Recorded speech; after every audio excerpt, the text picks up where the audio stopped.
Euh, Dites-moi, 2003, l'Irak, parce qu'on a besoin de savoir exactement. Pourquoi est-ce que Jacques Chirac a pris cette décision? Est-ce que certains disent il était très ami avec Saddam Hussein, ce qui est vrai d'ailleurs, très ami. Est-ce que ça a pesé ou je pas? pense que ça n'a pas pesé. Ça n'a pas pesé. D'un Il gramme. était très proche, Bien très sûr, ami il de était Saddam très Hussein. ami, très proche, pour Oui, de bonnes raisons. D'ailleurs, il bien sûr. considérait que c'était le seul État laïque de la région, donc c'était Oui. une des points importants de sa position. Mais ça n'a pas pesé. Ça n'a pas pesé. D'abord, il a voulu savoir la vérité. Et moi, Oui. c'était ma responsabilité auprès de Oui. Dominique de Villepin. C'était est-ce que oui ou non, il y a des armes de destruction massive qui peuvent menacer la sécurité en Europe et en France. La réponse des Américains était oui, c'était un mensonge d'État.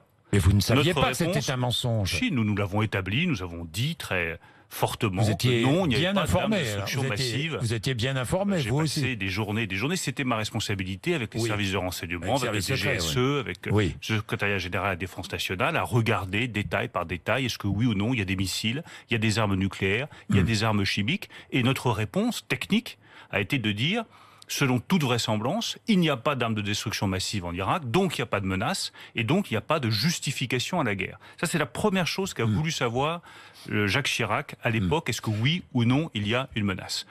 Une fois qu'il savait ça, s'opposer aux Américains, c'était une deuxième étape politique. Et moi, je l'ai vu hésiter. Maurice Gourdeau-Montagne raconte ça très bien. Je l'ai vu hésiter.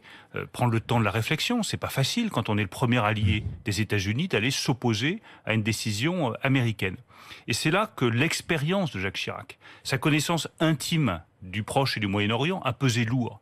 Parce que sa conviction, je l'ai vu l'exprimer à plusieurs reprises, c'est que de cette guerre ne sortirait que du malheur. Non seulement elle n'était pas justifiée, mais surtout, il n'en sortirait que du malheur.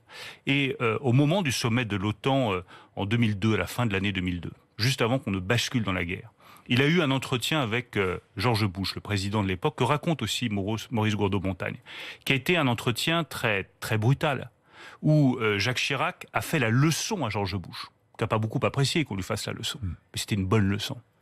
De la guerre sortira le terrorisme.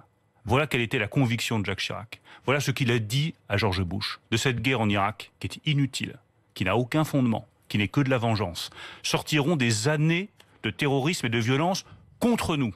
Il n'y a pas de menace en Irak, mais vous allez créer une menace terroriste. Voilà ce qu'a dit Jacques Chirac à la fin de l'année 2002 à George Bush. Ça a motivé son opposition à la guerre en Irak.